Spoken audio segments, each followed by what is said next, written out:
Hello, my name is Gabriel Gougenheim. Both my parents, who were originally citizens of France, went through the US naturalization process 4 years ago, and this is how I proudly became an American citizen.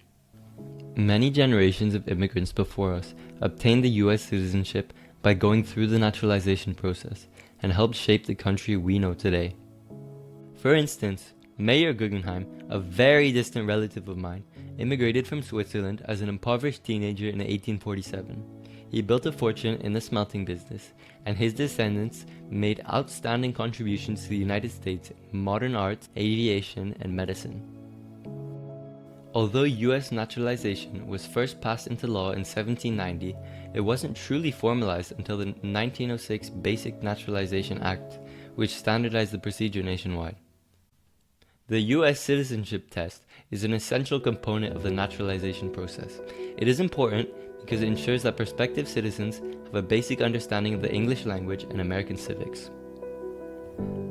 For well over 200 years, however, the content and administration of the test was left to the discretion of judges, without a standardized protocol or scoring system, and it wasn't until 2008 that the test was finally fully formalized.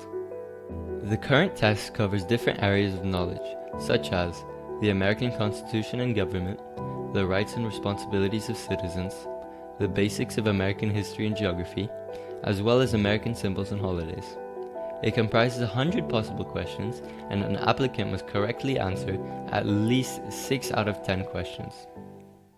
In my opinion, one way to improve the current test would be to emphasize that voting is an important responsibility and moral obligation for US citizens. According to the US Census Bureau, only 65% of voting-age citizens voted in the last presidential election, and voter turnout in the US is consistently lower than in most advanced democracies. A higher voter turnout would foster a healthier democracy. The current test mentions that voting is one way in which Americans can participate in their democracy. In contrast, the Canadian citizenship test deliberately mentions that in Canada, rights come with responsibilities, and that the right to vote comes with a responsibility to vote in Canadian elections. So, here is a valuable question that could be added to the test. Name 2 reasons why voting is an important responsibility for Americans. Possible answers include: voting influences the outcome of an election, voting helps elect a candidate who will best represent you, voting helps shape public policy, voting holds leaders accountable, and voting fosters a healthier democracy.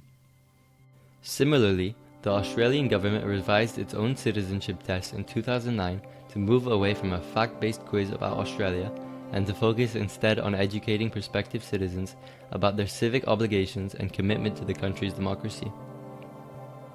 Considering that the number of US naturalizations has dramatically increased in recent decades, with 8 million people naturalized over the past 10 years, and that 1 in 10 eligible voters is now a naturalized citizen, I believe that educating prospective citizens on the importance of voting is crucial. While one might argue that other factors contribute to the low voter turnout in US elections, such as voter apathy, political mistrust, or registration barriers, I do believe that adding this question to the US citizenship test would help increase voter turnout among naturalized citizens and change our country for the better. Thank you for watching.